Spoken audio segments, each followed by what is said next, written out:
પ્રસ્તુત છે પ્રાસંગિક. આજનો વિષય સાયબર સુરક્ષા કવચ. સંપાદન અને પઠન નેહલ ઠક્કર. ભારતમાં સાયબર સુરક્ષા આજના વિશ્વમાં સૌથી મોટી જરૂરિયાત છે. ઓનલાઈન છેતરપિંડી, બ્લેકમેલિંગ, ધમકીઓ, સ્પામિંગ, ઉશ્કેરણીજનક ટિપ્પણીઓ, હેકિંગ વગેરે ખૂબ જ સામાન્ય સમસ્યાઓ બની ગઈ છે. આનો સામનો કરવાની સખત જરૂર છે. માત્ર 1 મિનિટના ફોન કોલથી લોકોના ખાતામાંથી પૈસા ઉપડી રહ્યા છે. આ તમામ ગુનાઓને નાથવા માટે સરકાર વિવિધ પ્રકારના નિયમો બનાવી રહી છે, પરંતુ તેમ છતાં આ ગુનાઓ ઓછા થતા નથી. ભારતમાં સાયબર સુરક્ષા કમ્પ્યુટર નેટવર્ક્સ, પ્રોગ્રામ્સ અને ડેટાને અનિચ્છનીય અથવા અનધિકૃત એક્સેસ, ફેરફાર અથવા વિનાશથી બચાવવા પર ધ્યાન કેન્દ્રિત કરે છે. સાયબર ક્રાઇમ એ ગુનાહિત પ્રવૃત્તિનો ઉલ્લેખ કરે છે જેમાં ઇન્ટરનેટ, કમ્પ્યુટર અથવા અન્ય કોઈપણ આંતરજોડાયેલ ઇન્ફ્રાસ્ટ્રક્ચર સામેલ છે.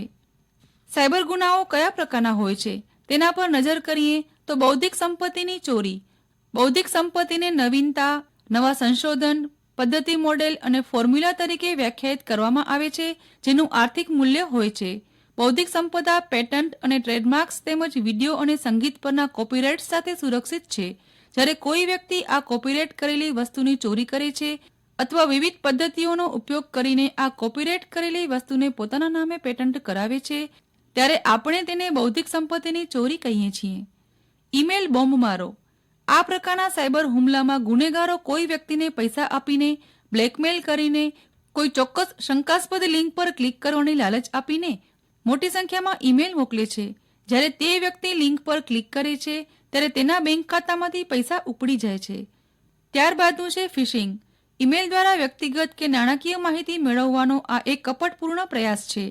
ગુનેગાર એવા ઈમેલ મોકલે છે જે જાણીતા અને વિશ્વસનીય સરનામા પરથી આવતા હોય અને તમારી નાણાકીય માહિતી જેમ કે બેંકનું નામ, credit card number, account number અથવા પાસવર્ડ પૂછે છે. જે સાઇટ્સ અને કંપનીઓ પાસે બેંક ખાતું પણ નથી તેમાંથી ઈમેલ આવવાના ફિશિંગ પ્રયાસો સામાન્ય છે. ત્યારબાદનું છે વાયરસ. કમ્પ્યુટર વાયરસ ત્યારે જ અસરકારક બને છે જ્યારે તે પ્રોગ્રામ અથવા એક્ઝિક્યુટેબલ ફાઇલ સાથે જોડાય છે. જ્યારે આપણે આ સહાયક ફાઇલોને ચલાવીએ છીએ ત્યારે વાયરસ તેનો ચેપ છોડી દે છે. ભારતમાં સાયબર સુરક્ષા શા માટે જરૂરી છે? વ્યક્તિ માટે જોઈએ તો સોશિયલ નેટવર્કિંગ સાઇટ્સ પર વ્યક્તિ દ્વારા શેર કરાયેલ ફોટા, વિડીયો અને અન્ય અંગત માહિતીનો અન્ય લોકો દ્વારા અયોગ્ય રીતે ઉપયોગ કરી શકાય છે જે ગંભીર અને જીવલેણ ઘટનાઓ તરફ દોરી જાય છે.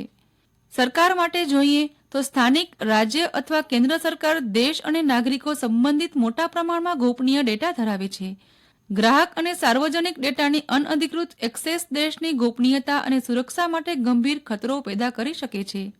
વ્યવસાય માટે સાયબર સુરક્ષા શા માટે જરૂરી છે? તો કંપનીઓ પાસે તેમની સિસ્ટમો પર ઘણો ડેટા અને માહિતી હોય છે. સાયબર હુમલાના પરિણામે સ્પર્ધાત્મક માહિતી, કર્મચારીઓ અને ગ્રાહકોના અંગત ડેટાની ચોરી થઈ શકે છે જે કોઈ ચોક્કસ સંસ્થા અથવા એજન્સીની ગોપનીયતામાં લોકોના વિશ્વાસને સંપૂર્ણપણે નષ્ટ કરી શકે છે.